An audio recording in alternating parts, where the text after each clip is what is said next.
ሰው ኃጢአት እንዴት ይሰራበታል የተባለበት ቦታም ኃጢአት ሰርተናል። ድቅድቅ የሆነ ጨለማ ማንም አያየንም ብለን ኃጢአት ሰርተናል። የሚጥል በሽታ እሳት ውስጥም ይጥላል፣ ደግሞ ምን ውስጥ ይጥላል? ውሃም ውስጥ ይጥላል። ኃጢአትም ተመሳሳይ ነው። እሳት ውስጥ ይጥላል ማለት በደል መስራታችን ሳያንሰን በሰራ ነው በደል ራሱ እኮ ተቃጥለን መውጫ የሌለ ይመስል የተቃጠልን ሰዎች አለን፣ ተስፋ የቆረጥን። ሁላችንም እኮ አማኝ ነኝ በምንልበት ልክ አንጾምም፣ አንጸልይም፣ አንሰግድም፣ አንመጸውትም፣ መልካም የሆኑ ነገሮችን አናረግም። እናሳ እንዴት እኛ ታዲያ አመኑ ተብሎ ሊነገርልን ይችላል? መውደቃችን ሳያንስ መነሳት አንፈልግም። ኃጢአት መስራታችን ሳያንስ እንዴት መዳን እንደምንችልም መስማት አንፈልግም። ምንድነው ማዳመጥ የምንፈልገው? ገዳም መለዋወጥ ሳይሆን ያለህበት ቦታ ላይ ጽናት ኖሮ እምነት ይኑር። ማመናችን የሚታወቀው እምነታችንም ጭምር ከኛ ጋር እንዳለ የምናውቀው አንገታችንን በመስጠት ብቻ አይደለም፣ ላመንበትም ጭምር ታምነን መኖር ስንችል። በሱ ያለን እምነት ሲጠፋ እንዴት እግዚአብሔር ራሱ እንደሚያዝን ተመለከታችሁ? ምን አለ አብሬያቸው ባልሆንኩኝ እስኪል ድረስ ያስደርሳል። በበደል ላይ በደል፣ በኃጢአት ላይ ኃጢአት፣ በክፋት ላይ ክፋት የምናደርገው ከኛም ሳይብስ ሌላውንም ጭምር ኃጢአትና በደል ውስጥ የምንከተው እኛ የባሰ ከኛ የበረታ ከኛ በላይ እግዚአብሔር የሚያስፈልገው ሰው እንዳለ እያወቅን እንደኛ ለሌላው ቅድሚያ የማይሰጥ እንደኛ ለሌላው የማያዝንና ቦታ የማይሰጣለን አልነሳ ያለን የህይወታችን የሁላችንም በደልና ኃጢአት ነው። ክፋታችን ከእግዚአብሔር አላስቀርብ ያለን ነገራችን። አንዳንድ ሰው ከዳነ ጥያቄው ከተመለሰለት በኋላ ጉዳዩም አይደለም ጥንቅር ብለን የምንጠፋው ግን እኛው ነበርን። ተመልሰን ደግሞ ጸሎታችን ሲሰማ መተን ተመልሰን እንዲህ እንዳንሰቃይ ምን እናርግ ማለት የነበረብን። የቆምክበት መሬት እኮ እንደምትቀበርበት እያወቅ እየተራመድክበት ነው። እንዴት እግዚአብሔርን ከመቆምክበት መሬት በላይ ማመን ሊከብድህ ይችላል? እንደ ኃጢአትን የምንዋጋው ከእግዚአብሔር ከምንሰማው ቃል በመታጠቅ በጾም በጸሎት በስግደት ብቻ ሳይሆን በማንም ቸርነትም ጭምር ነው። በስመ አብ ወወልድ ወመንፈስ ቅዱስ አሃዱ አምላክ አሜን። እንደ አምላካችን ቅዱስ እግዚአብሔር ፈቃድ ከዚህ ሰዓት በኋላ ባለን ደቂቃ ሕያውና ዘላለማዊ የሆነውን የአምላካችንን ቅዱስ ቃል እንማራለን። የማቴዎስ ወንጌል ምዕራፍ 17 ከቁጥር 14 ጀምሮ ባለ የመጽሐፍ ቅዱስ ክፍለ ምንባብ መነሻ ነው የዛሬውን ትምህርታችንን የምንማረው። ከሁሉ አስቀድሞ ሁላችሁም ባላችሁበት ከመቀመጥም ባለፈ ሐሳባችሁን ልቡናችሁን የምንሰማው የእግዚአብሔር ቅዱስ ቃል እንደመሆኑ ተሰበስቡ ዘንድ በትህትና ጠይቃለሁ። አምላካችንም የተሰበሰበ ሕሊና ሰጥቶ አይነ ልቡናችንን እንዲያበራልን የእርሱ ቅዱስ ፈቃድ ይሁንልን። የማቴዎስ ወንጌል ምዕራፍ 17 ከቁጥር 14 ጀምሮ ያለው ክፍለ ምንባብ እንዲህ ይላል። ወደ ሕዝቡም ሲደርስ አንድ ሰው ወደ እርሱ ቀረበና ተንበርክኮ ጌታ ሆይ ልጄን ማርልኝ፣ በጨረቃ እየተነሳበት ክፉኛ ይሰቃያልና ብዙ ጊዜ በእሳት ብዙ ጊዜም በውሃ ይወድቃልና ወደ ደቀ መዛሙርትም አመጣሁት ሊፈውሱትም አቃታቸው አለው። ኢየሱስም መልሶ የማታምን ጠማማ ትውልድ ሆይ እስከ መቼ ከእናንተ ጋር እኖራለሁ? እስከ መቼ ስታገሳችኋለሁ? ወደዚህ ወደ እኔ አምጡት አለ። ኢየሱስም ገሰጸው፣ ጋኔኑም ከእርሱ ወጣ። ብላቴናውም ከዚያች ሰዓት ጀምሮ ተፈወሰ። ከዚህ በኋላ ደቀ መዛሙርቱ ብቻቸውን ወደ ኢየሱስ ቀረቡኛ እኛ ልናወጣው ያልቻልነው ስለምን ነው አሉት። ኢየሱስም ስለ እምነታችሁ ማነስ ነው። እውነት እላችኋለሁ የሰናፍጭ ቅንጣት የሚያህል እምነት ቢኖራችሁ ይህን ተራራ ከዚህ ወደዚያ እለፍ ብትሉት ያልፋል፣ የሚሳናችሁም ነገር የለም። ይህ አይነት ግን ከጸሎትና ከጾም በቀር አይወጣም አላቸው ይላል። ስለ ቅዱስ ቃሉ የአምላካችን ስም የተመሰገነ ይሁን። ተመሳሳይ የሆነ ታሪክ የማርቆስ ወንጌል ምዕራፍ 9 ቁጥር 14 ጀምሮ አለ። እርሱንም እንዲሁ አነብላችኋለሁ። አሁንም አድምጡ። ወደ ደቀ መዛሙርቱም በመጣ ጊዜ ብዙ ሕዝብ ሲከቧቸው፣ ጻፎችም ከነሱ ጋር ሲከራከሩ አየ። ወዲያውም ሕዝቡ ሁሉ ባዩት ጊዜ ደነገጡ፣ ወደ እርሱም ሮጠው እጅ ነሱት። ጻፎችንም ስለምን ከነሱ ጋር ትከራከራላችሁ ብሎ ጠየቃቸው። ከሕዝቡ አንዱ መልሶ መምህር ሆይ ዲዳ መንፈስ ያደረበትን ልጄን ወደ አንተ አምጥቼልሃለሁ። በያዘውም ስፍራ ሁሉ ይጥለዋል፣ አረፋም ይደፍቃል፣ ጥርሱንም ያፋጫል፣ ይደርቃልም። እንዲያወጡለትም ለደቀ መዛሙርት ነገርኳቸው፣ አልቻሉም አለው። እርሱም መልሶ የማታምን ትውልድ ሆይ እስከ መቼ ከእናንተ ጋር እኖራለሁ? እስከ መቼ ስታገሳችኋለሁ? ወደ እኔ አምጡት አላቸው። ወደ እርሱም አመጡት። እርሱንም ባየ ጊዜ ያ መንፈስ ወዲያው አንፈራገጠው፣ ወደ ምድርም ወድቆ አረፋ እየደፈቀ ተንፈራፈረ። አባቱንም ይህ ከያዘው ስንት ዘመን ነው ብሎ ጠየቀው። እርሱም ከሕፃንነቱ ጀምሮ ነው። ብዙ ጊዜም ሊያጠፋው ወደ እሳት ወደ ውሃም ጣለው። ቢቻልህ ግን እዘንልን እርዳንም አለው። ኢየሱስም ቢቻልህ ትላለህ፣ ለሚያምን ሁሉ ይቻላል አለው። ወዲያውም የብላቴናው አባት ጮሆ አምናለው፣ አለማመኔን እርዳው አለ። ኢየሱስም ሕዝቡ እንደገና ሲራወጡ አይቶ ርኩስ መንፈሱን ገሰጸና አንተ ዲዳ ደንቆሮና መንፈስ እኔ ያዝሃለሁ፣ ከእርሱ ውጣ፣ እንግዲህም አትግባበት አለው። ጮሆም እጅግም አንፈራገጠውና ወጣ። ብዙዎችም ሞተ እስኪሉ ድረስ እንደ ሙት ሆነ። ኢየሱስ ግን እጁን ይዞ አስነሳው፣ ቆመም። ወደ ቤትም ከገባ በኋላ ደቀ መዛሙርቱ እኛ ልናወጣው ያልቻልን ስለምንድን ነው ብለው ብቻውን ጠየቁት። ይህ ወገን በጸሎትና በጾም ካልሆነ በምንም ሊወጣ አይችልም አላቸው ይላል። አሁንም ስለ ቅዱስ ቃሉ የልዑል እግዚአብሔር ስም የተመሰገነ ይሁን። እየሰማችሁ ነው? አንድ ልጨምርላችሁ። የሉቃስ ወንጌል ምዕራፍ 9 ቁጥር 37 በነጋውም ከተራራ ሲወርዱ ብዙ ሕዝብ ተገናኙት።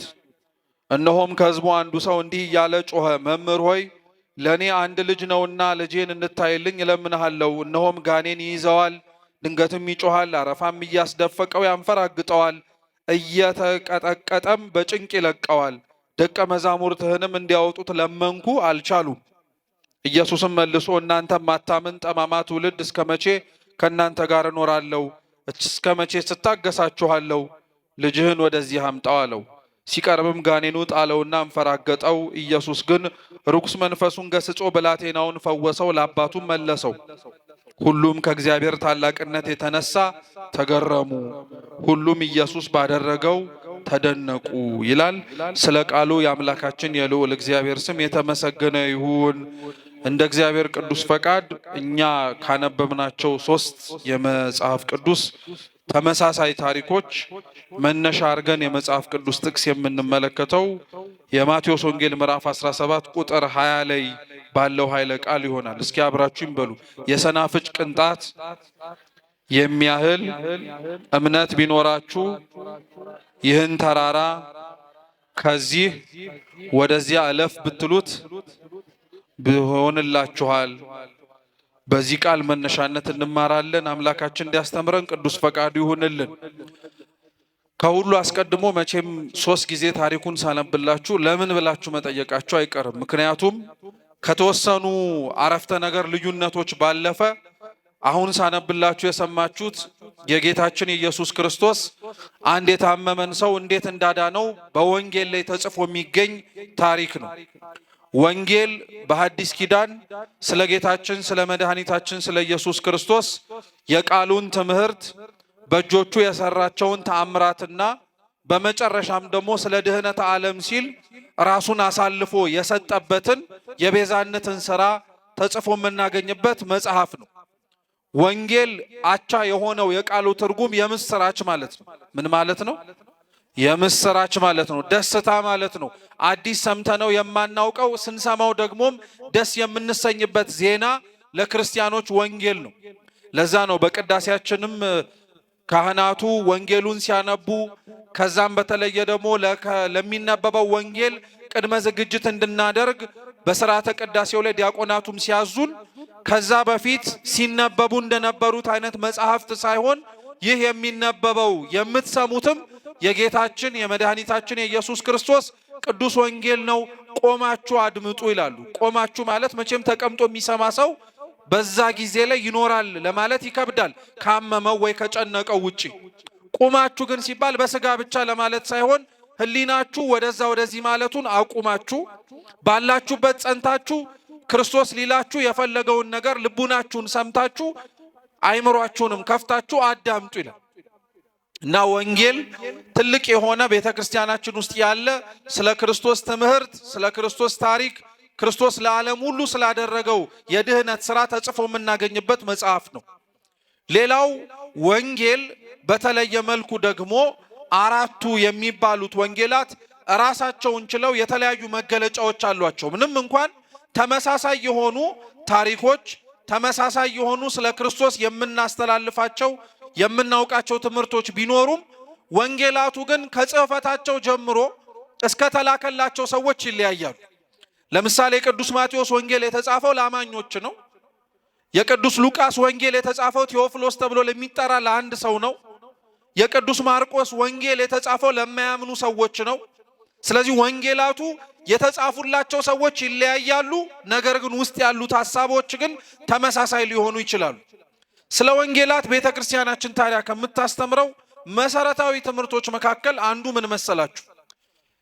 የመጀመሪያዎቹ 3 ወንጌላት ማለትም የማቴዎስ፣ የማርቆስ እና የሉቃስ ወንጌል የሚናበቡ ወንጌላት ተብለው ይጠራሉ።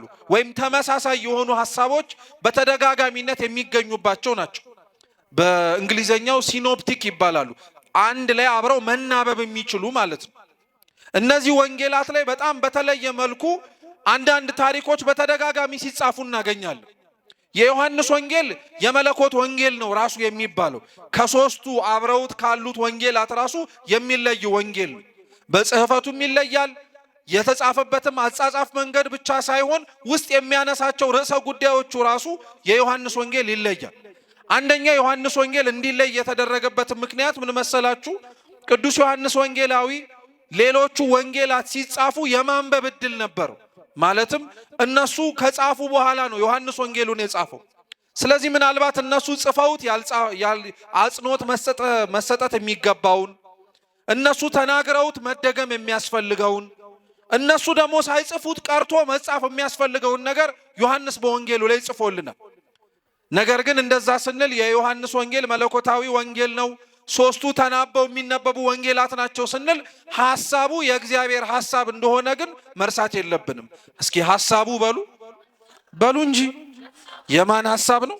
የእግዚአብሔር ሐሳብ ነው። በአራቱም ወንጌላት ተጽፎ የምናነበው የምንመለከተው የምንረዳው አንዱ እግዚአብሔር ነው።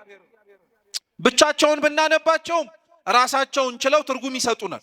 ራሳቸውን ችለው የሚያስተላልፉት መልእክት አለ።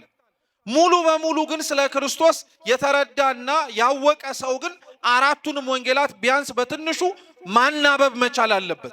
ምክንያቱም አንዱ ላይ ተጽፎ እንዳልኳችሁ ሌላው ላይ ያልተጻፈ ታሪክ ሊኖር ስለሚችል እነዚህን አስታርቆ ካልሆነ በቀር አንዱን ብቻ ገንጥሎ ወይም አንዱን ወንጌል ብቻ አንስቶ ይሄንን አንብቤ ይሄን ተረድቻለሁ ቢል ሌሎቹ ያልጻፉትን ሌሎቹ ደግሞ ጽፈውት አጽንዖት የሰጡትን ነገር ግራ ሊጋባ ይችላል። በምሳሌ ላስረዳችሁ ግልጽ ለማድረግ። አሁን ከፊት ለፊታችሁ አንድ ስዕል አለ ልበላችሁ። ለምሳሌ የእመቤታችን ስዕል ነው ልበላችሁ።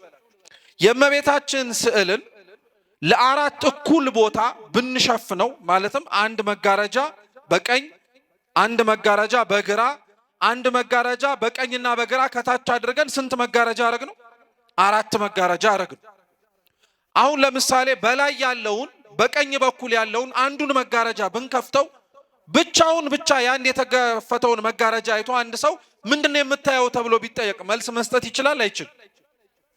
መልሱ እንጂ ምን ማለት ይችላል? እሺ ከላይ ያለውን አንዱን ክፍል ተገልጦ ቀኟን ብቻ ቢያይ ምን ማየት ይችላል? እሺ ከሰዓታችን አንፃር ላሳጥርላችሁ ቀላልም ስለሆነ ማለት ነው። ከመቤታችን ከላይ በቀኝና በግራ ምኖች አሉ? መላእክት የሉም እንዴ? ሚካኤልና ገብርኤል። ስለዚህ አንድ ሰው የእርሷን ፊት እንኳን ማየት ባይችል ከላይ ያሉትን መላእክቶቹ ያሉበትን ብቻ ብናሳየው ይሄ ምንድነው ብንለው ቅዱሳን መላእክት ማለት ይችላል። ጥሩ። ከታች ያሉትን አንዱንና ሌላኛውን ደግሞ ብንገልጠው ይሄ አባ ሕርያቆስ ነው፣ ይሄ ቅዱስ ኤፍሬም ነው ማለት ይችላል። እየሰማችሁኝ ነው? ጥሩ። ሙሉን አራቱንም መጋረጃ አንስተ ነው ስዕሉ ስለምንድን ነው ብለን ብንጠይቀው ግን ስለምን ብሎ ነው የሚመልሰው? ስለእመቤታችን ብሎ ነው የሚመልሰው። ለብቻውም ስዕሉ ትርጉም አለው። መላእክት አይተንበታል፣ ቅዱሳንም ተመልክተንበታል። ግን ስዕሉ በሙሉ በአንድነት ገጣጥመን ግን እንመልከተው ብንል ግን መሃሉ ላይ የስዕሉና የመሰባሰባቸው ምክንያት ማን አለች? እመቤታችን አለች። ወንጌል ማለት እንዲህ ነው። ብቻቸውን ቢነበቡም ትርጉም ይሰጣሉ። ሙሉ በሙሉ ግን አብረው ሲናበቡ ግን አንድ ልክ የሆነ በደንብ በስነ ስርዓት ልናረዳውም ልናስረዳውም የምንችለውን መልእክት ማስተላለፍ ይችላሉ ማለት ነው። ስለዚህ እንዳልኳችሁ ወንጌላት በቁጥር 4 ሆነው ወንጌላት በተለየ መልኩ ደግሞ ማቴዎስ፣ ማርቆስ እና ሉቃስ አብረው የተናበቡ ወንጌል ናቸው ብያቸዋለሁ። እነዚህ ወንጌላት ላይ ታዲያ ተደጋጋሚ ታሪኮች ታገኛላችሁ። አሁን እኔ ያነሳውላችሁ አንዱ ታሪክ ነው። 3 ጊዜም ያነበብኩላችሁ ለምክንያት ነው። በነገራችን ለምን መሰላችሁ? የመጀመሪያውን የማቴዎስ ወንጌልን ሳነብ፣ ቀጥሎ ማርቆስን፣ በመጨረሻም የሉቃስ ወንጌልን ስናነብ በደንብ ሰምታችሁ ከሆነ ውስጥ ያሉት ታሪኮች ጭብጣቸው ተመሳሳይ ናቸው። ስለ አንድ ርዕሰ ጉዳይ ነው የሚያወሩት። አንድ የታመመን ሰው ጌታችን እንደፈወሰው አስተውላችሁ ግን ከሆነ በአንዱ ተጽፎ በሌላው ቦታ ላይ ያልተጻፈ ነገር አለ። በአንዱ ቦታ ላይ ተጠቅሶ በሌላው ቦታ ላይ ያልተጠቀሰ አለ። እንደው ሩቅ አንሂድ። አሁን ያነበብኩላችሁ የሰናፍጭ ቅንጣት ታክል እምነት ካለህ ይህን ተራራ ከዚህ ተነስተው ወዲያ እለፍ ብትለው ይሆንልሃል ያለው የማቴዎስ ወንጌል ላይ ተጽፏል። ማርቆስ ላይም ተጽፏል። ሉቃስ ላይ ግን ብትሄዱ አላገኛችሁትም። ሁሉም እግዚአብሔር ያደረገውን የሰራውን ተመልክተው አደነቁን የሚሉ። ስለዚህ ለምንድን ነው እንደዚህ አይነት ልዩነቶች የመጡት የሚለውን መልስ ሳንሰጠው ከምናልፍ እሱ መልስ ሰጥተነው ብናልፍ አይሻልም? ልዩነቶቹ ከምን እንደመጡ መረዳት አለብን። እቤታችሁን ገብታችሁ መጽሐፍ ቅዱስ ስታነቡ አንዱ ታሪክ ላይ ተጽፎ ሌላው ታሪክ ላይ ይሄ ለምን ጎደለ ብትሉ ለምን እንደሆነ እንደዚህ ማወቅ አለብን። አንደኛውና የመጀመሪያው ምክንያት ምን መሰላችሁ? ክርስቶስ የሚከተሉትን ደቀ መዛሙርት መርጦ እርሱን እንዲከተሉት፣ እንዲማሩ፣ አብረውት እንዲውሉ፣ እንዲያድሩ ከዛም በኋላ ደግሞ ኃላፊነት ሲሰጣቸው መጀመሪያ ሲጠራቸው ያልተማሩ፣ መጀመሪያ ሲጠራቸው ትምህርትንም ጭራሽ እንኳን የማያውቁ ሰዎች ነበሩ። በተለይ ክርስቶስ 12ቱን ደቀ መዛሙርት ሲመርጥ ከአንዱ አሳልፎ ከሰጠው ካስቆሮቱ ከይሁዳ ውጪ 11ዱ የገሊላ የድሃ ከተማ ሰዎች ናቸው። መጽሐፍ ማንበብ መሰል አይነት ነገር በጣም ቅምጥል ነገር ነው በዛ ዘመን። አሁን የሚጽፍ የሚያነብሰው ፈልጎ ማጣት ምናልባት ሊከብድ ይችላል፣ ብዙሃኑ በሚባል ደረጃ ስለሚማር ስለሚያነብ ስለሚጽፍ። በዛ ዘመን ላይ ግን መጽሐፍ ማንበብ አረተቡት መጽሐፍ እንኳን መያዝ የሀብት ምልክት ነው። መጽሐፍ መያዝ ነው የምላችሁ። ምክንያቱም መጽሐፉ የሚጻፈው በከብት ቆዳ ነው። በከብት ቆዳ ለማጻፍ ራሱ ሰውየው ምን ያስፈልገው? ገንዘብ ያስፈልገው። ድሆች ከሚበሉት ተርፏቸው መጽሐፍ ሲያጽፉ፣ ድሆች ከሚጠግቡት ከወዳቸው አልፎ እስኪ የምናነበው ሊሉ አይችሉም። መጀመሪያ ምናቸው መቅደም ስላለበት ምግባቸው፣ መጠጣቸው። ባለጸጎች ግን በልተው ጠጥተው የጠገቡ ዕውቀትንም ጭምር የሚፈልጉ ሰዎች ግን መጽሐፍትን ያጽፉ ነበር እና መጽሐፍ የባለጸጎች መለኪያ ነበር። አንድ ሰው እገሌ ክርታስ አለው መጽሐፍ አለው ከተባለ ባለጸጋ ነው። በቃ ባለጸጋ ነው። እና ክርስቶስ እነዚህን 11ዱን ደቀ መዛሙርት ከገሊላ ሲያወጣቸው ልብ ብላችሁ ስሙ።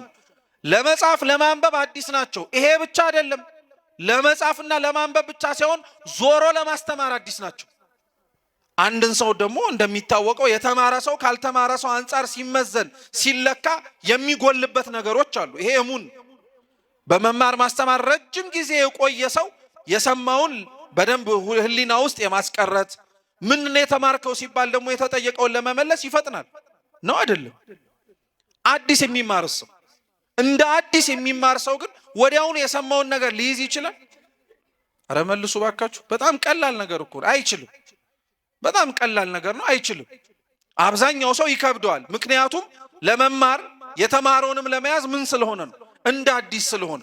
ግን እየለመደው ሲመጣ ይቀለዋል። ስለዚህ ይህን ያነሳውላችሁ ለምን መሰላችሁ? ሐዋርያት ክርስቶስን ሲከተሉት ለመማር ወጥቶ ለማስተማርም አዲስ ስለሆኑ ትኩረታቸው የሚስባቸው ነገሮች የተለያዩ ናቸው። አንዱ ሲማር ትኩረት ሰጥቶ ስቦት የተናገረውን የሰማውን ያየውን፣ ሌላውም ተመሳሳይ ጊዜና ቦታ ላይ ሆኖ ቢሆንም ሌላው ደግሞ ትኩረት የሰጠው ሌላ ነገር ሊሆን ይችላል። አሁን ይሄንን እንዲህ ሳወራላችሁ ምናልባት በጣም ለከበደን ሰዎች ካለን በሌላ ባጭር ምሳሌ ላስረዳችሁ። አሁን ያለንበት ቅጽረ ቤተ ክርስቲያን ስንት መግቢያ በር ነው ያለው? 4 እንዴ ተስማሙ እንጂ ስንት መግቢያ በር አለ? 4ቱንም ሰው ይጠቀመዋል? እሺ በስተቀኝ በኩል ባለው በር የገባችሁ ሰዎች እስኪ እጃችሁን አውጡ። በአስፋልቱ በኩል ማለት ነው። በሌላ አማርኛ አይዟችሁ፣ አልጠይቃችሁም፣ አትፍሩ። አሁን በደንብ ከፍ አደረጋችሁታል ጥያቄ ስለሌለው ጥሩ። እሺ በስተግራይ በኩል ካለ በስተግራ በኩል ባለው በር የገባችሁ ሰዎች፣ እሺ ከበኋላ ካለ ወይም ከኔ ጀርባ ካለ በጀርባ በኩል የገባችሁ ሰዎች፣ እሺ ጥሩ። በፊት ለፊት ወይም ከናንተ ጀርባ በር ካለ በዛ በኩል የገባ ሰው በጣም ጥሩ። እግዚአብሔር ይስጥልኝ። እጃችሁን አውርዱ። አሁን ስጠይቃችሁ እዛው ቁጭ ብላችሁ አስቡበት። አሁን ለምሳሌ በአስፋልቱ በኩል የገባችሁ ሰዎች አንድ 3 ሰው እዚህ አስመጥቼ እስኪ ምን እያየህን የገባኸው ብለው አንዱ አስፋልቱን ይላል፣ አንዱ የተከፈተው ሱቁን ይላል፣ ሌላው ነበሩ እንዴ ሱቅ ተከፍቶ ነበረ እኔ በኮብልስቶን ልምጣ በአስፋልት ምንም የማውቀው ነገር የለም ብቻ ቤተክርስቲያን እንደገባው ነው የማውቀው ይላል። ሶስቱም በተመሳሳይ መንገድ ነው የመጡት። ሶስቱም ምን እያያችሁ ነው የመጡት ተብላቸው ሲጠየቁ ግን የተለያየ መልስ ነው የሚሰጡት። ለምን ይመስላችሁ? አሁን እናንተ ደግሞ መልሱ። አንዳቸው ከሌላቸው ምን ስላልሰጡት ነው? እስኪ ትኩረት በሉ። እግዚአብሔር አምላክ ለሁላችንም ትኩረት ይስጠን። ይሄ ራሱ የትኩረት ማነስ ችግር ስለሆነ ማለት ነው። እየሰማችሁ ነው? መልሳቸው የተለያየው በተለያየ መንገድ ስለመጡ አይደለም። በተመሳሳይ መንገድ እንኳን ገብተው ያዩትን ነገር መልሳችሁ እስኪ ንገሩን፣ የሰማችሁትን ነገር መልሳችሁ ተናገሩ ሲባሉ ሰዎች ይለያያሉ። የተለያዩበት ምክንያት ምንድነው ቢባል አንዱ የትኩረት ማነስ ችግር፣ አንዱ ሌላው ትኩረት ይሰጣል፣ አንዱ ለሌላው ትኩረት ይሰጣል። ወንጌልም እንደዛ ነው ልላችሁ። ማቴዎስ ሰምቶ ትኩረት የሰጠውን ጻፈ። ማርቆስም ትኩረት ሰምቶ የሰጠውን ምን አረገ? ጻፈ። ሉቃስም እንደዛው አደረገ። ዮሐንስም እንደዛው አረገ። ስለ አንዱ ስለ ጉዳዩ ነገር እንረዳ ብለን ከተነሳን ስለዚህ አንዱን ሰው ብቻ ሳይሆን ማየት ያለብን የስንቱንም ነው፣ የአራቱንም ወይም ታሪኩን የጻፉትን የሶስቱንም ማየት አለብን። ስለዚህ በዛ መነሻነት አሁን ያነበብኩላችሁን ታሪክ እስኪ እንመልከቱ። ጌታችን ኢየሱስ ክርስቶስ ይላል ተራራ ላይ ነበረ እና ከተራራው ላይ ሲወርድ የሱ ደቀ መዛሙርት ከጸሐፍት ጋር ሲከራከሩ ተመለከታቸው። ምን ሲያረጉ? ሲከራከሩ፣ መልስና ጥያቄ እየተመላለሱ በጣም የከረረ ጠብ ላይ ነበሩ ወይም ክርክር ላይ ነበሩ እና ጌታችን ኢየሱስ ክርስቶስ ወረደና ይላል ጻፎችን ወይንም ደግሞ ከሐዋርያቱ ጋር ይከራከሩ የነበሩትን ምን አላቸው? ስለምን ከነሱ ጋር ትከራከራላችሁ አላቸው። እስኪ ስለምን በሉ። ከነሱ ጋር ትከራከራላችሁ።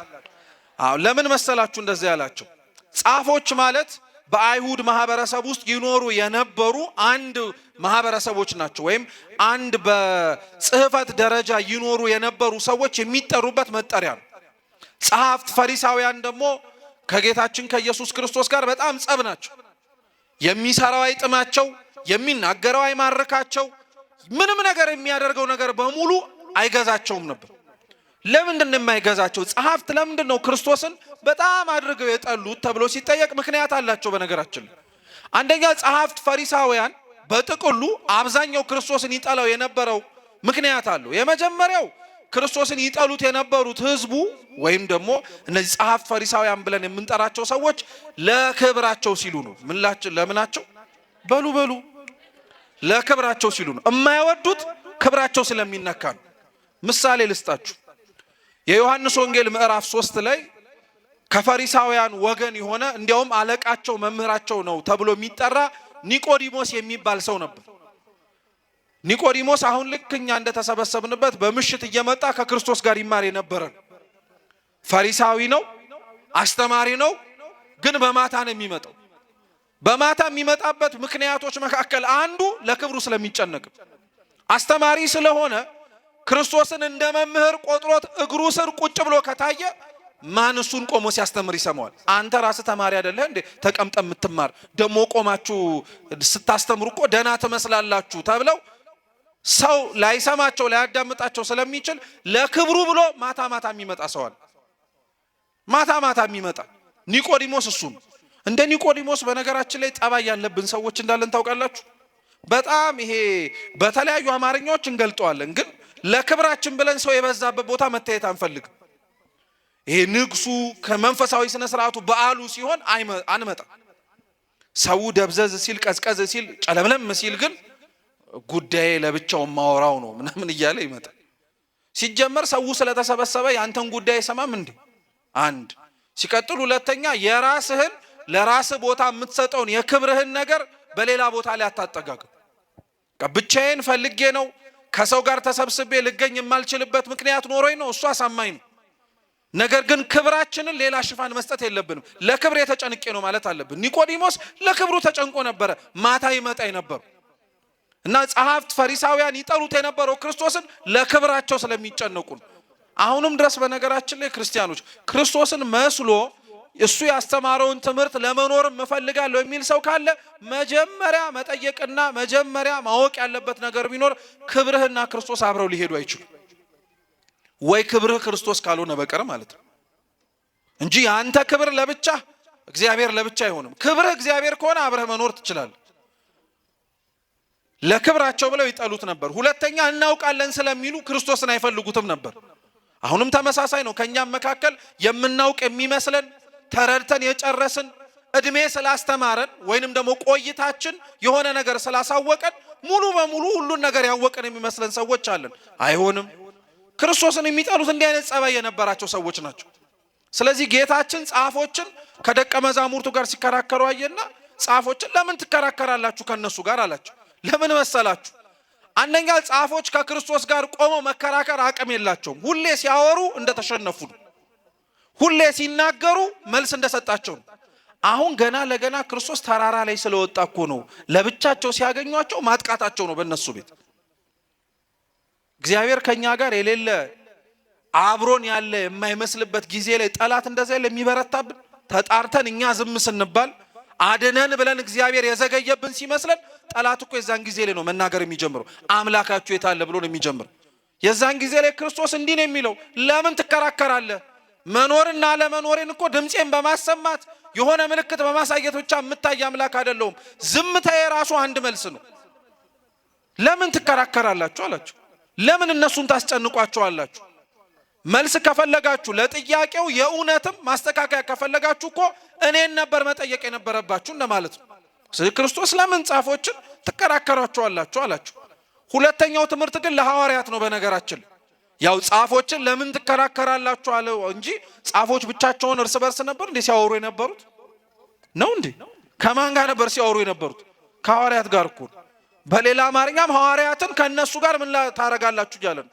ለምን ታወራላችሁ እያለ ነው። አቅማችሁን ወቁ እያለ እኮ ነው በሌላ አማርኛ። እነሱን ተናግራችሁ የምታሸንፉበት እነሱን አስተምራችሁ የምታሳምኑበት ጊዜ አሁን አይደለም። ስለዚህ ለምንድን ነው ማገዶ የምትፈጁት? ተረጋጉ፣ ተቀምጣችሁ ተማሩ፣ ማወቅ ያለባችሁን ወቁ፣ መረዳት ያለባችሁን ተረዱ ሲል ለምን ትከራከራላችሁ አለ። ግን እነሱን የገሰጻቸው ጸሐፍቶችን በመናገር ነው።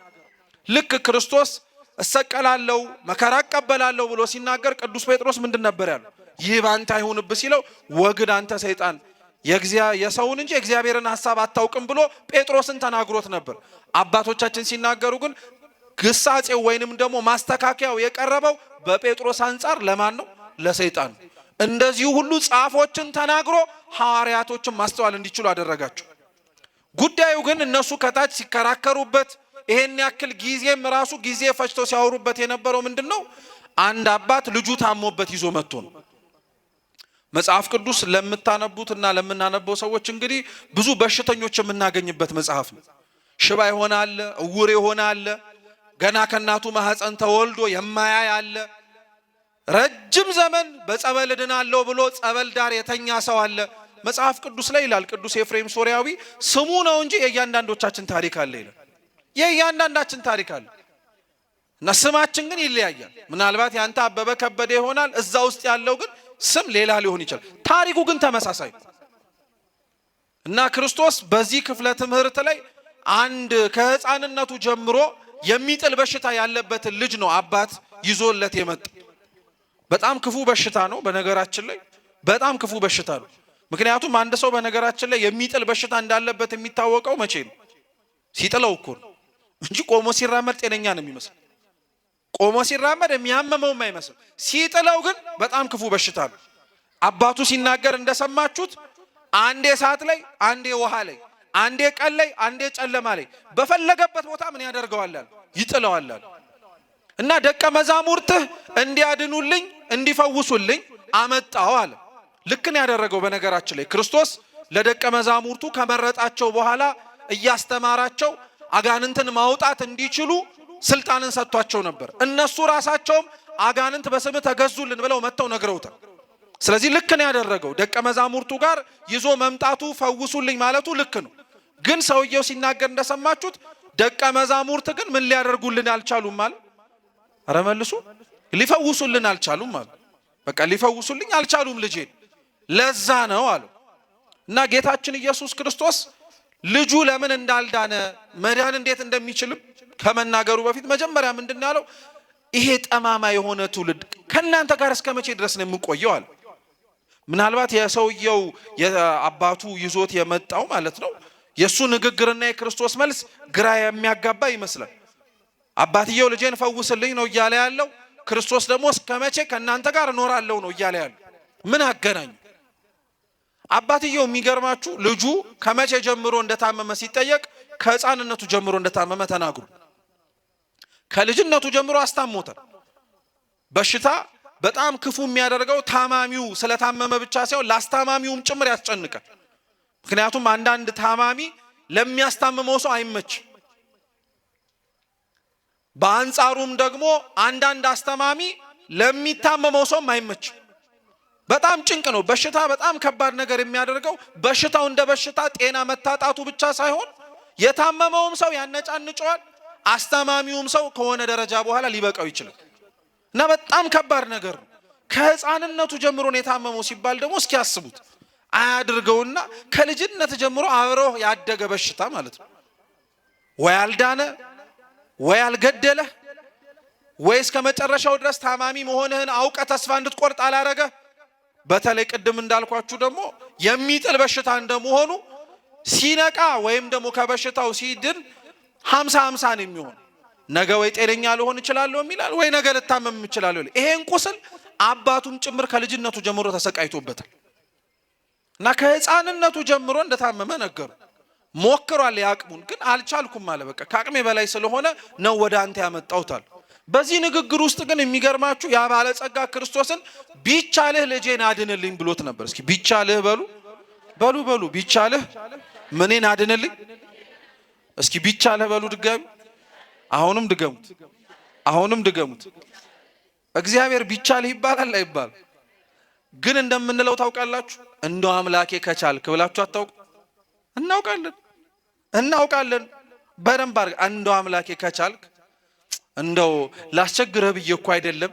ሰው የምናዋራ ይመስል አንዳንድ ጊዜ ላይ በጣም ነው መጠንቀቅ ያለብን። በነገራችን ላይ ለእግዚአብሔር ቢቻልህ የሚባል አምላክ አይደለም። እና የአባትየው ቢቻልህ ብሎ የተናገረው ንግግር የእምነት ጉድለት እንዳለበት ያመላክታል። እንዲያድነው ፈልጎ ከመጣ አድንልኝ አንድ መልስ እኮ ነው። ቢቻልህን ምን አመጣ? በቃ አድንልኝ ይበለው። አለማመኑን የእምነት ችግር እንዳለበት በአፉ ባይናገር እግዚአብሔር የውስጡን ያውቀዋል። ያውቀዋል እኮ ቢቻልህ ግን ብሎ ጭራሽ ጮክ ብሎ አወራው። እና እንደዛ ብሎት ከጨረሰ በኋላ ደግሞ ትዝ ይላችኋል ሳነብላችሁ ምን እንዳሉ?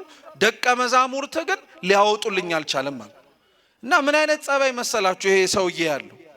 የራሱን አለማመንና የራሱን ያለማመን ጉድለት ከማየት ይልቅ ደቀ መዛሙርቱ ልጁን ላይፈውሱለት የሚችሉበትን ምክንያት ነው መጀመሪያ ያየው። እና ቅዱስ ዮሐንስ አፈወርቅ ምን ይላል? ይሄን ባለጸጋ ተመልከቱት። የራሱን አለማመን አይቶ እግዚአብሔርን አለማመኔን እርዳው ከማለት ይልቅ የሌሎቹን ወዳጆቹን ያለማመናቸውን ወይም ደግሞ ያለባቸውን ጉድለት ጎልቶ እንዲታይ ምክንያት ሆናል። እውነት ለመነጋገርም ክርስቶስ የገሰጸው ለዛ ነው። ከናንተ ጋር እስከ መቼ እኖራለሁ ያለው ለምንድነው? የራሳችሁን አለማመን በሌሎች ላይ የምታላክኩት እያለኩ እኛው ነን ስላላመንን፣ እኛው ነው ለእግዚአብሔር ሕግ ስላልታዘዝን፣ እኛው ነው ራሳችንን በቤተ መቅደሱ ተጠልለን እስከ መጨረሻው ታምነን ስላልቆየን ነው የሆነብን የሆነው እንጂ ሌላው ስለበረታብን ብቻ አይደለም። ይሄንን መጀመሪያ ማመን ይጠበቅብን። የኛ ችግር አለ የሚለውን ማለት ነው። እና ክርስቶስ ለዛ ነው መጀመሪያ ችግርን ማመን የሚጀምረው ከማን ነው? ከራስ ነው መጀመሪያ ያለበት። አባትየው መጀመሪያ ስላላመነ አለማመኑንም አውቆ ቢናገር ኖሮ ይሄ ሁሉ ወሬ ላይ መጣ ይችል ነበር።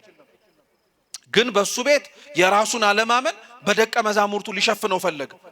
የራሳችንን ድክመት በነገራችን ላይ ስንት ሰዎቻችን እኮ ነን በሰው ድክመት የምንሸፍን ስለማይታወቅ ሰው እንደጠበቀን ሆነን ሳንገኝ ስንቀር እኮ እኛ እንደተጠበቀን ሆነን ያልተገኘነውን ሰዎች የኔ ጉድለት ነው ከማለት ይልቅ የገሌ ድክመት ነው የምንል ሰዎች አሉ። መታረም አለብን፣ መስተካከል አለብን። አይሆንም፣ እንደዚህም ሊሰራ አይችልም። ስለዚህ ደቀ መዛሙርቱን ማሸማቀቅ ፈለገ ይሄ ባለጸጋ። ስለዚህ ክርስቶስ መልሶ ራሱን እንዲያ የተናገረው ይሄ ጠማማ ትውልድ እስከ መቼ ከእናንተ ጋር እኖራለሁ? አንተ የደቀ መዛሙርቴን ድክመት ነው የነገርከኝ። እኔ እኮ የእናንተን የሁላችሁን ያለማመን ችግር ላስረዳችሁ እችላለሁ። ስለዚህ እስከ መቼ ከእናንተ ጋር እኖራለሁ? ሞቱን ናፈቀ ይላል እንዲያውም ቅዱስ ቄርሎስ። እስከ መቼ እኖራለሁ እኮ ማለት አንዳንድ ሰው በጣም ሲመረው ከልክ በላይ ሲበዛበት እንደው አምላኬ ብሎ እስከ መቼ ነው የምታኖረኝ ይላል አይደል? ራሱ ክርስቶስ እስከ መቼ ከእናንተ ጋር እኖራለሁ? ከኛ ጋር እንኳን መኖር በቃ እስኪያበቃና መሄድን እስኪመኝ ድረስ አለማመን አያችሁ እግዚአብሔር እንዴት እንደሚያንገሸግሸው። በሱ ያለን እምነት ሲጠፋ እንዴት እግዚአብሔር ራሱ እንደሚያዝን ተመለከታችሁት? ምን አለ አብሬያቸው ባልሆንኩኝ እስኪል ድረስ ያስደርሳል። እስከ መቼ ድረስ ከእናንተ ጋር እኖራለሁ? እስከ መቼ ድረስ ከእናንተ ጋር እስመላለሳለሁ? ግን ደግሞ በአንዱ አንጻር አሳዝኖታል። ከልጅነቱ ጀምሮ ሲንገላታበት የነበረበት በሽታ ስለሆነ ልጅህን አምጣዋል። ያው ምክሩን ከወሰድክ ማስተካከል ያለብህን ካወቅ አንተም ራስህ አለማመኔን እርዳው ብለህ ከተናገርክ ጥሩ ልጅህን አምጣዋል። ልጁን አመጣው። ጌታችን ኢየሱስ ክርስቶስም አንተ ዲዳና ደንቆሮ መንፈስ ውስጡ ያለኸው ውጣ አለው። አንፈራገጠው። የሞተ እስኪመስላቸው ድረስ ሰዎች ደነገጡ። ግን ክርስቶስ አምላካችን ፈወሰው። ከልጅነቱ ጀምሮ ሲሰቃይበት የነበረውን አዳነ። ልብ ብላችሁ ስሙ ክርስቲያኖች። መጽሐፍ ቅዱስ ላይ ጌታችን ኢየሱስ ክርስቶስ አድርጓቸዋል ተብለው የተፈጸሙ ተአምራት ተጽፈው የምናገኛቸው ክርስቶስ ተአምር መፈጸም እንደሚችል አንደኛ ምልክት እንዲሆኑ ነው። እኛ ማመን ለከበደን፣ እኛ ማመን ለሚያቅተን ሰዎች እንዲህ አይነት ነገሮች ስንሰማ ተስፋ እንዲሰጡንና እምነታችን እንዲጨምሩልን ነው ዋነኛው ምክንያት። የመጀመሪያ የሚጻፍ እየሰማችሁኝ ነው። ሁለተኛው ክርስቶስ ያደረጋቸው ተአምራት የሚጻፉበት ወይንም ደግሞ ተጽፈው የምናገኝበት ምክንያት እኛም በእነሱ አይነት ተመሳሳይ በሽታ የተያዝን ሰዎች ስላለን። ምናልባት ክርስቶስ እንዳዳነው አይነ ስውር ሆኖ እንደነበረው ሰው አይናችን ላይታወር ይችላል። አይነ ልቡናችን ግን ታውሯል። ምናልባት ክርስቶስ እንዳዳነው 38 ዓመት ሙሉ ከተኛበት አልጋ መነሳት እንደከበደው ሰው እግራችን ሽባ ላይሆን ይችላል። ነገር ግን እግረ ህሊናችን ግን ሽባ ሆኖብን ወደ እግዚአብሔር መቅረብ ከብዶን። ክርስቶስ ዲዳ ደንቆሮ የሆኑትን ሰዎች መስማት እንዲችሉ ጆሮአቸውን እንደከፈተው የኛ ጆሮ እኮ መስማቱን ሊሰማ ይችላል። ነገር ግን ክርስቶስ ወዶ ይመስላችኋል ጆሮ ያለው መስማትን ይስማ ያለው? መስማት የጆሮ ብቻ ሳይሆን የእዝነ ህሊናም ጭምር ስለሆነ ነው። የህሊና ጆሮም ጭምር ነው። ተመሳሳይ የሆነ ውስጣዊ በሽታ አለብን እኛ እና ይሄንን ታሪክ ሊቃውንተ ቤተ ክርስቲያን ለዛ ነው ተመልከቱት ይላሉ። የሚጥል በሽታ ተብሎ የተጠቀሰው እኛ እንደምናውቀው የሚጥለው በሽታ ወይም ኤፒሌፕሲን የሚባለው እንደሱን አይነቱን ለማለት አይደለም። እሱ አይነቱ በሽታ እግዚአብሔር እንደሚፈውሰው አንደኛ ማስተማሪያ ነው። እንደው እየለኮስን ክብሪት አፍንጫው ላይ ከምናደርገው እግሩን እየዘቀዘቅን ወደዛ ወደዚህ ከምናደርገው መታመሙን ካወቅ ፈውስ ሊሰጠው ወደሚችለው ወደ እግዚአብሔር ብታመጣው ማምጣት ከቻል ሊድን የሚችል በሽታ ነው አንደኛው። ሁለተኛው ግን ምን መሰላችሁ? የሚጥል በሽታ እየተባለ የሚጠቀሰው ኃጢአት ነው። እስኪ ኃጢአት በሉ እንጂ ኃጢአት ነው የሚጥል በሽታ። የሚጥል በሽታ ፀሐይ አይልም፣ ምንም አይልም፣ ጨረቃም አይልም። ኃጢአትስ ፀሐይና ጨረቃን ይመርጣል እንዴ? ሲጥልህ አይመርጥም። ጠራራ ፀሐይ ሰው ኃጢአት እንዴት ይሰራበታል የተባለበት ቦታም ኃጢአት ሰርተናል። ድቅድቅ የሆነ ጨለማ ማንም አያየንም ብለን ኃጢአት ሰርተናል። የሚጥል በሽታ እሳት ውስጥም ይጥላል፣ ደግሞ ምን ውስጥ ይጥላል? ውሃም ውስጥ ይጥላል። ኃጢአትም ተመሳሳይ ነው። እሳት ውስጥ ይጥላል ማለት በደል መስራታችን ሳያንሰን በሰራ ነው በደል ራሱ እኮ ተቃጥለን መውጫ የሌለ ይመስል የተቃጠልን ሰዎች አለን፣ ተስፋ የቆረጥን። ኃጢአት ሰርተን ውሃ ውስጥ የወደቅን ሰዎች አለን፣ ደግሞ መስራታችንን ሌላው ሰው ጭምር እንዲያውቀው ምልክት የሚሆን። ምክንያቱም የረጠበ ልብስ ወይንም ደግሞ እርጥበት ያለው ልብስ ሰው ሲያደርግ እርጥበት መኖሩን ወይንም ደግሞ እርጥበት እንዳለው እንደው ሰው መመልከት እንኳን ባይችል እርጥበቱን ከልብሱ የሚንጠበጠበው ነጠብጣብ አለ አይደለ? ያንዳንዶቻችን ኃጢአት እንደዛ ነው። ከራሳችን አልፎ አሻራ ትቷል ዙሪያችን ላይ። ይሄ እነሱ ውጤት ነው፣ ይሄ እነሱ በድለው እግዚአብሔርን የመጣባቸው መዓት ነው ተብሎ እስኪነገር ድረስ ኃጢአታችን ውስጥ ደግሞ ውሃ ውስጥ ገብተው ብቻ ብለን በእኛ አፍ ተቦጫጭቀው ያለቁ በእግዚአብሔር ምሕረት እኮ ቆሞ የሚራመዱ ስንት ሰው አለ። የሚጥል በሽታ ማለት ይሄ ነው። ስትወድቅ ነው የምታውቀው ኃጢአትን፣ ስትንከተከት ነው የምታውቀው። አልወድቅበትም ያልከውን ስትወድቅበት፣ አላረገውም ያልከውን ስታረግበት፣ በኃጢአት ውስጥ ያለ ትምክትና ትዕቢት ራሱ እኮ እንደሚጥለን ታውቃላችሁ። በጣም ከልክ በላይ የምንተማመን ሰዎች ስላለን ይሄንማ አላረገው ይሄንማ እኔ ምናምን እንላለን። ባልክባት ግን ወድቀህ ትገኛለህ። ባልክባት ግን ራስህ ተጥለህ ታገኘዋለህ። እንደዛ ልንል የምንችል ሰዎች አሉ። ኃጢአትን የምንዋጋው ከእግዚአብሔር ከምንሰማው ቃል በመታጠቅ በጾም በጸሎት በስግደት ብቻ ሳይሆን በማንም ቸርነትም ጭምር ነው። አዎ የማይታየውን የሚያይ አምላክ ነው እሱ። እኛ ይጥለናል ብለን ያልጠበቅነውንም እንደሚጥለን አውቆ የሚጠብቀን አምላክ ስለሆነ እሱ የሚጥል በሽታ የተባለው ይሄ ነው። ስለዚህ የሚጥለን በሽታ ኃጢአት እንዴት እንደሚያሰቃየን የሚያመላክት ታሪክ ነው። ሶስተኛው ይሄ ታሪክ ዛሬ የምናከብረውን በዓል የሚያመላክትም ጭምር። ዛሬ እንደምታውቁት ታኅሳስ 22 መጋቢት 29 የምናከብረውን የጌታችን የኢየሱስ ክርስቶስን አካላዊ ቃል ኢየሱስ ክርስቶስ የተጸነሰበት፣ በሌላ አማርኛ እመቤታችን ድንግል ማርያም የማንም ብስራት የሰማችበት የገብርኤልን ብስራት የሰማችበት ዕለት የዛሬው ዕለት ነው። ይሄ ታሪክ እሱ እንደሆነ ታውቃላችሁ። በድብቅ ወይም በምስጢር ስሙ፣ በደንብ ልብ አድርጋችሁ እስኪ ክርስቶስም በሉ እንጂ ከተራራው ወረደ። ተራራ የተባለው ሰማይ ነው። ተራራ የተባለው ሰማይ ነው። ክርስቶስ ከተራራው ወረደ ማለት ከሰማይ ወረደ ማለት ነው። ያ በነገራችን ላይ ይሄ ክዋኔ እየተከናወነ ከመሆኑ በፊት ክርስቶስ የወረደባት ተራራ ደብረ ታቦር ናት። ብርሃነ መለኮቱን የገለጠባት የምወደው ልጄ ይህ ነው እርሱን ስሙት የሚለውን ምስክርነት ከጥምቀት ውጪ የሰማ ነው የት ነው? ደብረ ታቦር ላይ ነው። ደብረ ታቦር የሰማይ ምሳሌ እኮ ናት፣ ሰማይ ናት። በአካለ ስጋ የሌሉ በአካለ ስጋ የተሰወሩ ቅዱሳን የተገኙባት፣ ከሐዋርያትም ጭምር ያሉባት፣ መላእክትም የተነጠፉባት፣ የክብር ደመና የተጋረዳባት፣ ያዕቆብ፣ ዮሐንስ፣ ጴጥሮስ ሰዎችን ወክለው በዛ ቦታ ላይ የተገኙት ይቺ ቤተክርስቲያን ናት። ደብረ ታቦር ቤተክርስቲያን ናት። ደብረ ታቦር ሰማይ ናት። ከተራራው ወረደ ማለት ክርስቶስ ከሰማየ ሰማያት ምን አረገ ማለት ነው? ወረደ ማለት ነው። ልብ ብላችሁ ስሙ። ሲወርድ ከተራራው ማናማ ሲከራከሩን ያገኙ። አሁን ከሰማችሁኝ ትኩረትም ከሰጣችሁኝ የማውቀው በዚህ ነው። ሲወርድ ማናማ ሲከራከሩን ያዩ የእሱ ደቀ መዛሙርትና እነማ ጸሐፍት ሲከራከሩ አየ። ሲከራከሩ የነበረበት ምክንያት ምንድነው? ቅድም እንዳልኳችሁ እነሱ ሊያወጡት ያልቻለ እርኩስ መንፈስ አለ። ባለማውጣታቸው ምክንያት የክርስቶስ ደቀ መዛሙርት ስለሆኑም ጭምር ጸሐፍት እያሳቀቋቸው ነው። ደቀ መዛሙርቱ ደግሞ ምን እያደረጉ ነው? መልስ እየሰጡ ነው። ጸሐፍት የአጋንንት ምሳሌ ናቸው። ደቀ መዛሙርቱ የቅዱሳን ምሳሌ ናቸው። ታሞ ወድቆ መፈወስ የነበረበት የአዳም ነፍስ ነው። ይከራከሩ ነበረ። ነቢያት እግዚአብሔርን ውረድ ተወለድ ማረን እባክህ ይቅር በለን ይላሉ። በአንጻሩስ ጸሐፍት የተባሉ አጋንንትስ የት ነው የሚወርድላችሁ? ተስፋ ቁረጡ።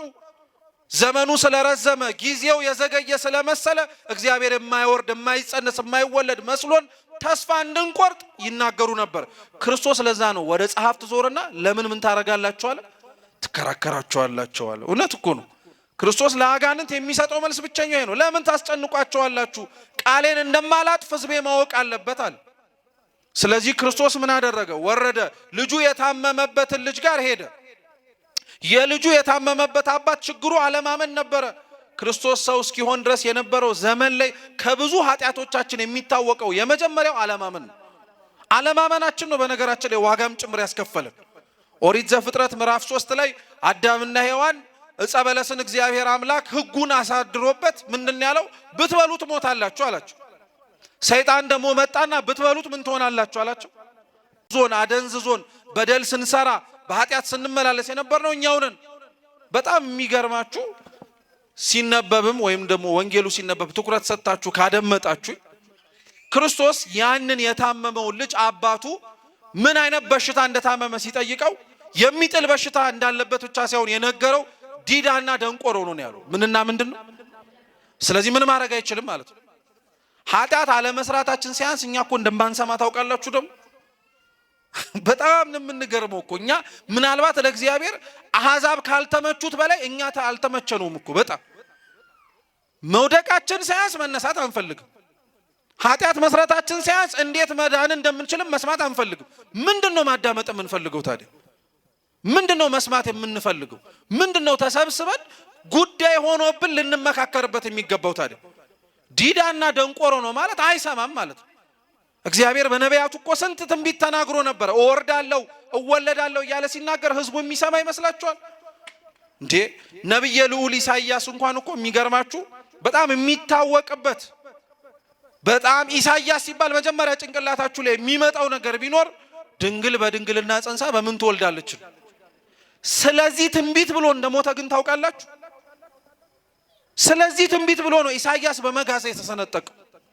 ቅዱስ ጳውሎስም ለዛ ነው የዕብራውያን መልእክቱ ላይ ሲናገር አንዳንዶች በመጋዝ ተሰንጥቀዋል ይላል። ኢሳይያስን እኮ ነው ስለ እግዚአብሔር ሰው መሆን ስለተናገረ መስማት የሚገባቸውን ማዳመጥ እንዲችሉ ስለመከረ ዲዳ ደንቆሮ የሆነውን ጆሮአቸውን ሊከፍትላቸው የሚችለው ትልቁ ነገር የአምላክ ሰው እንደሆነ ሲነግራቸው እነሱ አዳምጦ ተስፋውን ከመቀበል ይልቅ በመጋዝ ሰንጥቀው ገደሉት። እኛ ከሷ አንብስም እንዴ? እነሱ እኮ ቢያንስ እንኳን እንደው ክፋትም ቢሆን ክርስቶስ ያልተወለደበት ዘመን ላይ ነው ነቢያትን ያሳደዱት። እኛ ክርስቶስ ተወልዶ ቅዱስ ሥጋው ክቡር ደሙ የሚፈተትበት ዘመን ላይ ሆነን አይደል እንዴ በበደል ላይ በደል፣ በኃጢአት ላይ ኃጢአት፣ በክፋት ላይ ክፋት የምናደርገው? ከኛም ሳይብስ ሌላውንም ጭምር ኃጢአትና በደል ውስጥ የምንከተው። እግዚአብሔር እውነት ከዚህ ደዌ ይፈውሰን። በጣም ያስፈልገናል ክርስቲያኖች። ስለዚህ ልጁ ዲዳና ደንቆሮ ነበር።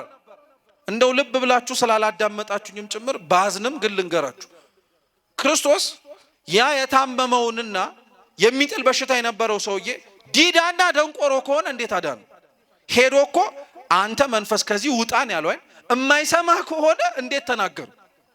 እንደው እንዲህ ብላችሁ እንኳን እኮ መጠየቅ አለባችሁ። የማይሰማ ሰው የአፍን እንቅስቃሴ ሊያደምጥ ይችል ይሆናል እንጂ ድምጽ መስማት ይችላል? ወይም ድምጽ ቢያደምጥ እንኳን መናገር ይችላል? በጣም እኮ ከባድ ነው። መስማት የሚሳነው ሰው አንዳንዴ ምንድነው አንጻራዊ የሆነ መስማት የተሳናቸው ሰዎች አልፎ አልፎ ይሰማሉ፣ ግን ሊናገሩ ይችላሉ። ፍጹም መስማት የማይችሉ ሰዎች ግን መስማት ብቻ ሳይሆን ምን ማድረግም ጭምር አይችሉ። አራስ መልሶ መናገርም ይከብዳቸዋል እኮ። ለዛ እኮ ነው በማዳመጥ እንዲችሉ የማዳመጫ መሳሪያ ይደረግላቸውና መናገር ስለማይችሉ ግን በምን እንዲያወሩ ይደረጋል? በምልክት ቋንቋ መግባባት እንዲችሉ ይደረጋል። ክርስቶስ ታዲያ አይገርማችሁም? ዲዳ ደንቆሮ፣ ከዛ በላይ ደግሞ የሚጥል በሽታ ያለበትን ሰው ሄዶ ቆመና አንተ ዲዳ ደንቆሮ መንፈስ ያለብህ ሰው ውጣ አለው። የክርስቶስ ድምፅ አያችሁት? ዲዳ ደንቆሮ የሆነውን ሰው መስማት እንዲችል አደረገውና ማዳመጥ ከቻለ በኋላ ደግሞ ምኑን አላቀቀለት? መንፈሱን አላቀቀለት። ተመሳሳይ እኮ ነው። እግዚአብሔር መጀመሪያ እኛን ሊያድን ሲወርድ መጀመሪያ የፈለገው ጆሮአችንን ነው። ምናችንን? የድንግል ማርያም ጆሮ ማለት በጣም ትልቅ ጆሮ ነው። ወርቅ የሆነ ጆሮ፣ መስማት ያለበትን ያደመጠ፣ ለሰማውም ደግሞ ባሪያ ነኝ ብሎ የታዘዘ። እኛ ለሰማነው የእግዚአብሔር ቃል ባሪያ ሆነን ታዘን ቢሆን ኖሮ የት ቦታ በደረስን ነበር። ክርስቶስ ዲዳና ደንቆሮ የሆነውን ሰው መናገር እንዲችል አንደበቱንና ጆሮውን እንደከፈተለት የሰው ልጆች በሙሉ መስማትና መናገር እንድንችል በድንግል ማርያም ጆሮአችንንም አንደበታችንንም ከፈተልን። ከዛስ በኋላ መንፈሱን ለቀውጣ ብሎ አይደለ ነፃ ያደረገው? በእርሷ ጆሮ አማካኝነት ወደ ሰው ልጆች ደግሞ ተመላልሶ እኛን ሁሉ ካለብን ችግርና ምስቅልቅል ኃጢአትና ነውርም ጭምር አጸዳን ማለት ነው። ታሪኩ በነገራችን ላይ እሱን የሚያመለክተው የክርስቶስን የመጨረሻውን የማዳኑን የቤዛነቱን ስራ ነው። ክርስቶስ ታዲያ በመጨረሻ የሁሉ ነገር ሲከናወን ደቀ መዛሙርቱ ያው ጉዳዩ በጣም ስላሳሰባቸው ማውጣት ትችላላችሁ ተብሎ ስላላወጡ፣ ማረግ ትችላላችሁ ተብሎ ስላላደረጉ፣ ልብ ብላችሁ ስሙ፣ መጡና ክርስቶስን ጠየቁት። እኛ ልናወጣው ያልቻልነው ለምንድን ነው አሉት። እኛ ልናደርገው ያልቻልነው ለምንድን ነው አሉ። በነገራችን ላይ ማወቅ ያለባችሁ ክርስቲያኖች፣ እግዚአብሔር ብቻ ሊፈታው የሚችል ነገር አለ። ሌላ ማንም ሊፈታው የማይችል፣ ማንም ሊፈታው የማይችል። ደቀ መዛሙርቱ መፍታት ሳይችሉ ወይ በአጋንንት ላይ ስልጣን ሳይኖራቸው ቀርቶ አይደለም።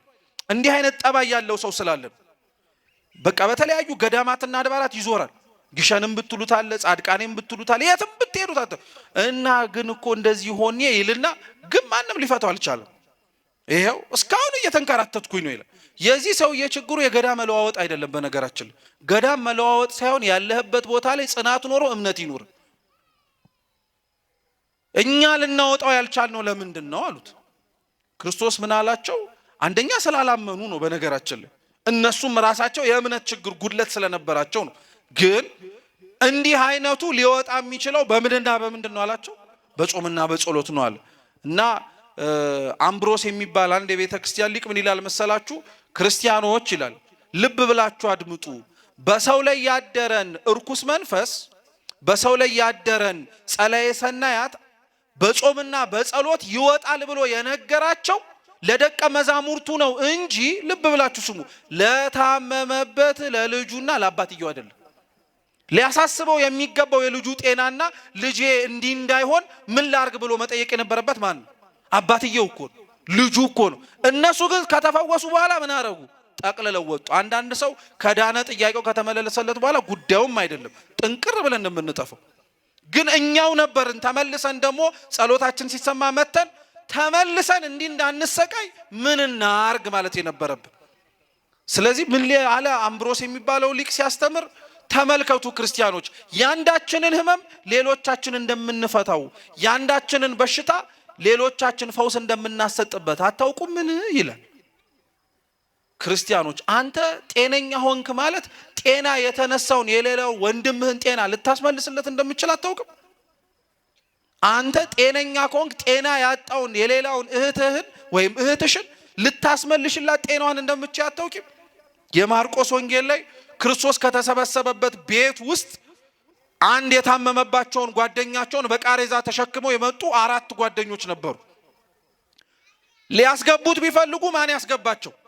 ቤቱ ሞልቷል፣ ውጩም ጭምር ተጠላቅልቋል። ከክርስቶስ ፈውስ ፈልገው እሱ በቃሬዛ እንደመጣ እያዩት ቆመው የመጡት ሰዎች እንኳን አልራሩለት። የኛ ጸባይ አሁንም ተመሳሳይ፣ ከኛ የባሰ ከኛ የበረታ ከኛ በላይ እግዚአብሔር የሚያስፈልገው ሰው እንዳለ እያወቅን እንደኛ ለሌላው ቅድሚያ የማይሰጥ እንደኛ ለሌላው የማያዝንና ቦታ የማይሰጥ አለ እንዴ? እንደው ቅርብ እንኳን እኮ ልንገራችሁ፣ ጸበል ላይ ብትሰለፉ ቅድሚያ የምትሰጡት ለማን ነው?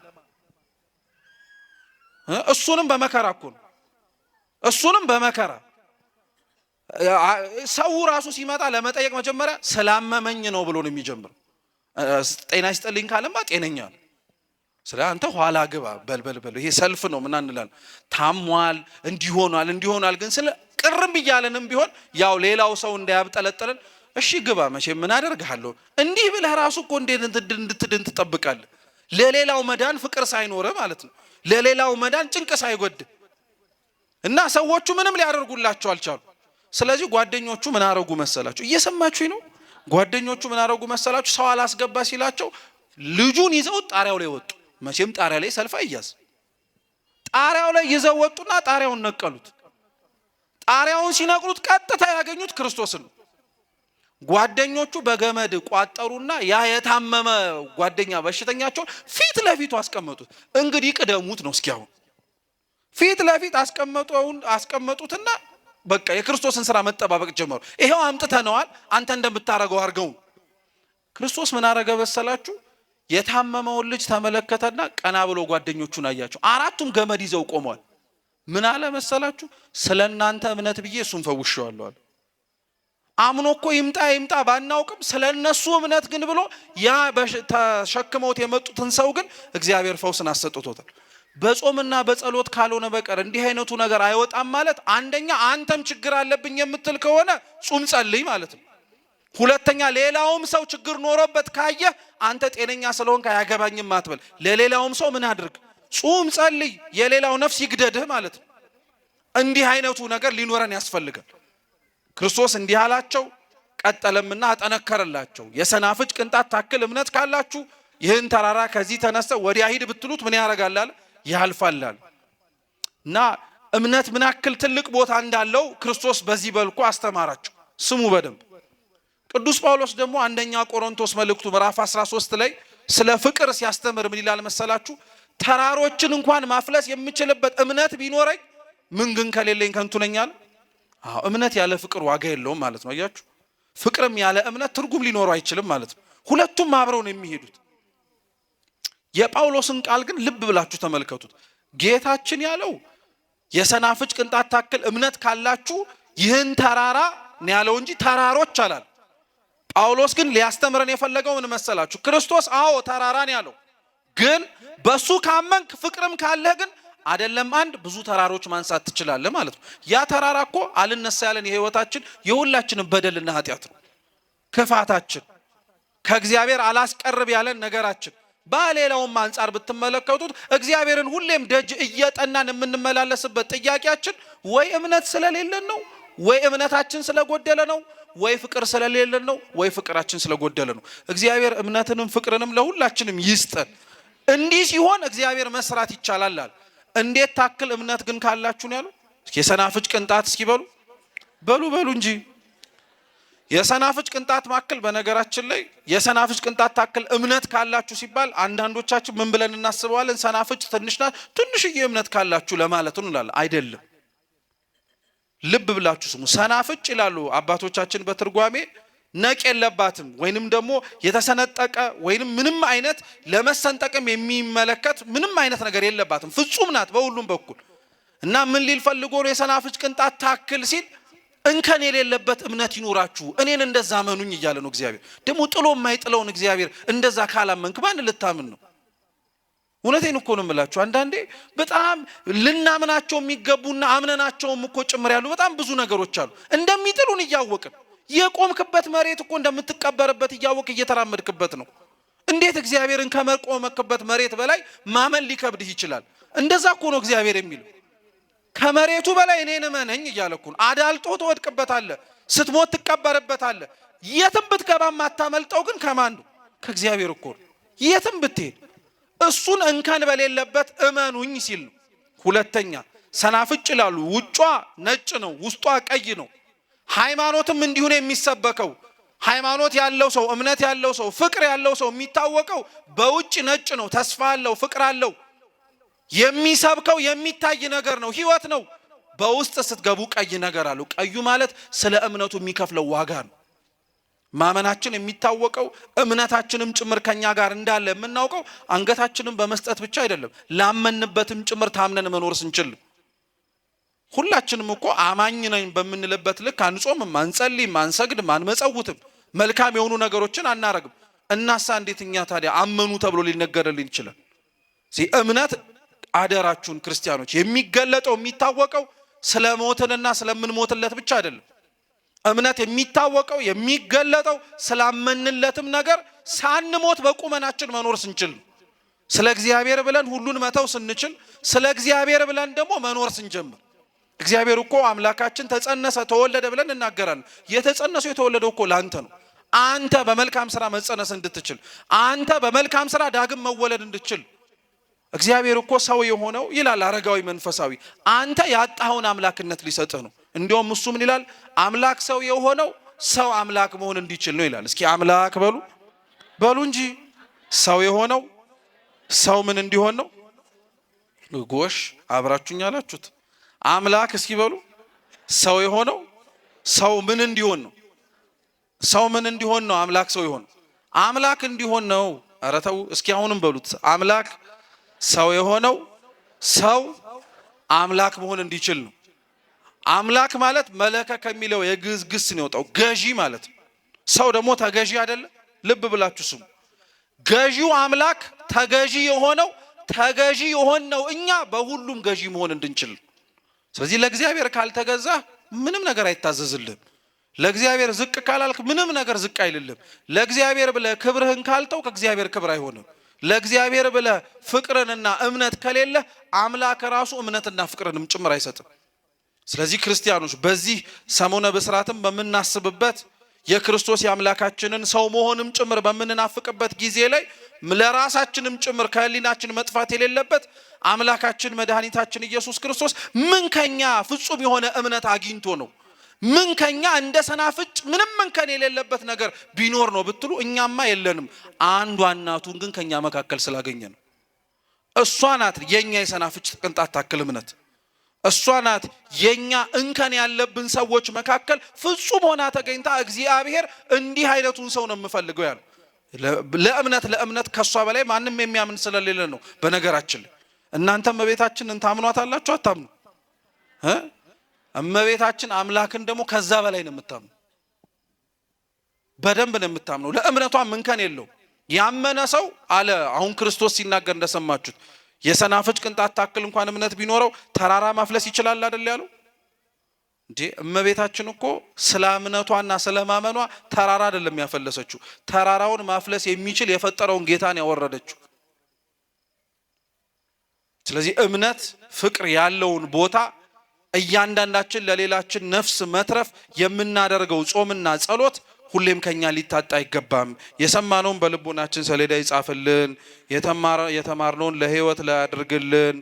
በጎደለው በነጠበው በክቡራን አባቶቻችን የሚታረም የሚስተካከል ይሁን። አምላካችን ልዑል እግዚአብሔር በዓሉን የሰላም የፍቅር የጤና ያድርግልን። በቸርነቱ የሰማነውንም ለመኖር በድጋሚ ይርዳን።